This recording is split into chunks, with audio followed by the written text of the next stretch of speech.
Последни вести, добро вечер. До 18 часот денеска биле евидентирани вкупно 11 пожари на отворено. Од нив, еден се уште е активен, еден е под контрола, а 9 се целосно изгаснати, информираше Центарот за управување со кризи. Под контрола е пожарот кај Брвеница, кај Милетино, каде што била запатена ниска вегетација. Во текот на денот се изгаснати 9 пожари. Во општина Ѓорче Петров, кај селото Кучково, горела ниска вегетација. А во Велес бил изгаснат пожарот кај селото Црквино. Пожари се изгаснати кај селото Црвени брегови во општина Неготино, кај селото Стојаково во Богданци и кај селото Добрејци во Струмица, каде што горела ниска, односно нискостеблеста вегетација. ЦУК соопшти дека изгаснати пожарот кај манастирот Свети Јоаким Осоговски во општина Крива Паланка, како и пожарот кај селото Царевич во општина Прилеп, каде што огнот зафатил ниска вегетација во шумски предел. Изгаснати се и пожарите кај селото Нов Караорман во општина Карбинци, каде што биле зафатени жито и деградирана ниска вегетација, како и кај селото Смојмирово во општина Берово. Гласањето на председателски и парламентарни избори за македонската дијаспора да се одвива по пошта. Ова е компромисот на ВМРО ДПМН на денешниот состанок помеѓу претеничките групи во собранието, откако дел од опозицијата се спротистави електронско гласање да го замени досегашниот начин на гласање за дијаспората, соопшти пратеникот од ВМРО ДПМН Антонио Милошевски. Тој додаде дека опозицијските СДСМ и ДУИ побарале време да формираат став по овој предлог, пошто нов состанок се очекува идната недела. Од ВМРО ДПМН се наставот дека гласањето на локалните избори треба да остане право на резидентното население.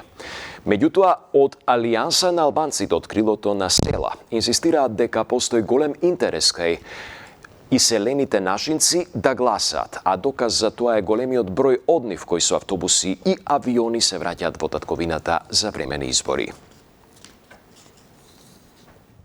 По однос на техникалиите, доколку ова евентуално се постигне консензус за поштенското гласање на дијаспората, тогаш гласањето преку пошта може да биде изведено и преку меѓународен поштенски оператор.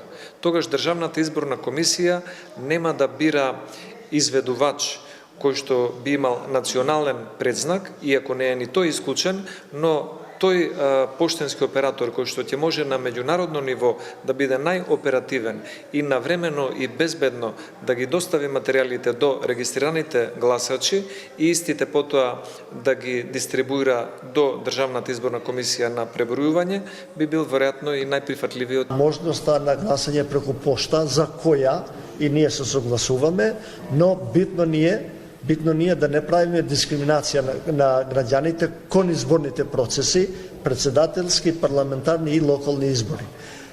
Еден доста битен аргумент, сметам дека се последните локални избори, кога сите бевме сведоци дека немавме кворум. Тенденциите на исилувањето покажува дека може би и следните локални избори ќе се соочиме со овој проблем.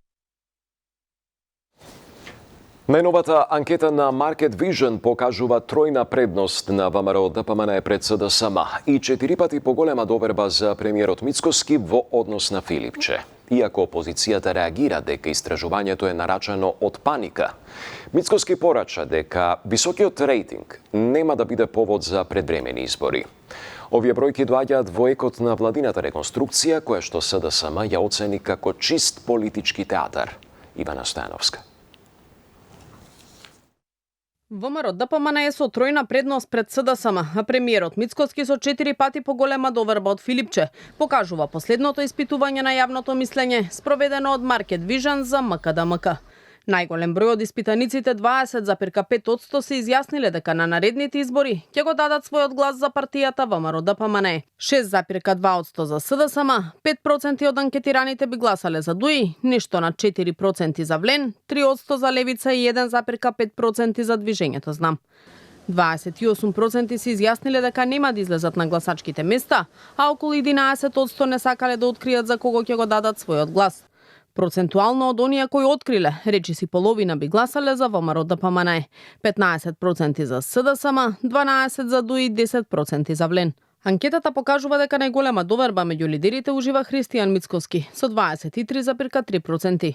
Зад него е лидерот на Дуи Ахмети, во кого доверба имаат 5,5% од испитаниците, додека првиот човек на СДСМ Филипче е на третото место и за него се изјасниле 5,1% од испитаниците. Интересно е што копредседателите на Влен Изет Меджити и Билал Касами заедно имаат поголем рейтинг од Ахмети.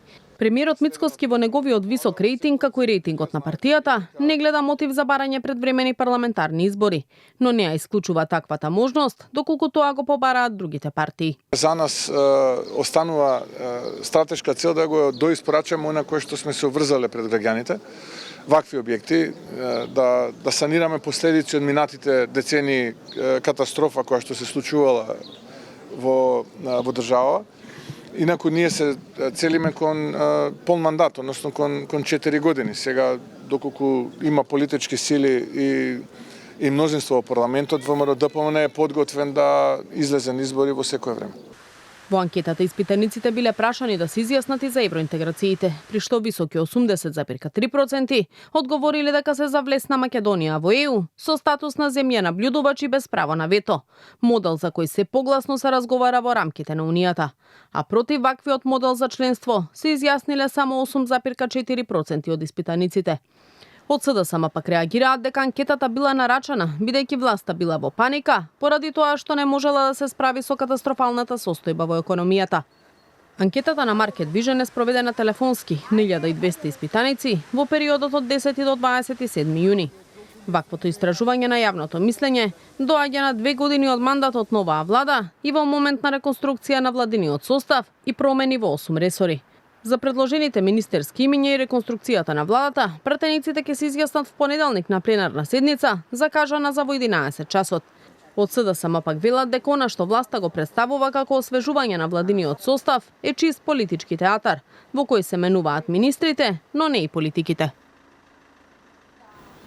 А од СДСМ денеска со обвинување. Мицкоски го направил, како што велат, условно осудениот бизнис партнер Димовски во ресор добро владење.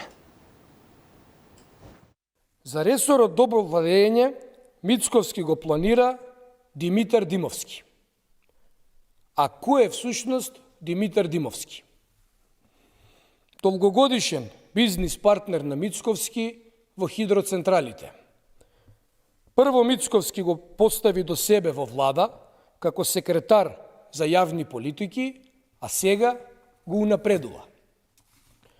Неговата сопруга Ефимија Димовска Мицковски ја постави во Развојната банка, институција што одлучува за кредитни линии, финансирање и енергетски проекти, иако имала фирма која е поврзана токму со енергетиката. На овие обвинувања реагираше и премиерот, кој денес изјави дека тој никаде не кажал кој ќе биде тој што ќе го управува делот за добро владење. Односно, во минатото објаснил дека ќе има и секретар за добро владење кој нема да биде истото лице, кажа Мицкоски. Собраниската комисија за финансирање и буџет денеска ја продолжи расправата по предлогот за изменување и дополнување на буџетот за 2026 во второ читање. Рековте дека големи трансфери на средства се прават во ставката образование, односно во ресорот образование. Еве вака да видиме во делот кај програмата за средно образование, ова го читам од документот на парламентарната буџетска канцеларија. На расходната страна, вели, зголемувањето на оваа подпрограма најмногу се рефлектира кај плати и надоместоци преку основни плати и придонеси на социјално осигурување. Додека кај капитални расходи е евидентирано намалување. Спомнавме неколку пати дека има буџетски дефицит, меѓутоа тој буџетски дефицит не е од непродуктивно трошење, ниту пак е нешто кое што предизвикува луксузирање и така натаму. Практично тоа се инвестиции. Ги спомнав, коридор 8 и да не се повторувам, сето она за кое што треба да и вие бидете среќни дека се случува во државата. Ги спомнавте материјалите, ситниот инвентар и учебниците. Таму има зголемување. Сметате дека не треба да имаат учебници учениците? Дали сметате дека имањето учебници е небитно за еден ученик во 21. век? Тоа беше се. Пријатна вечер.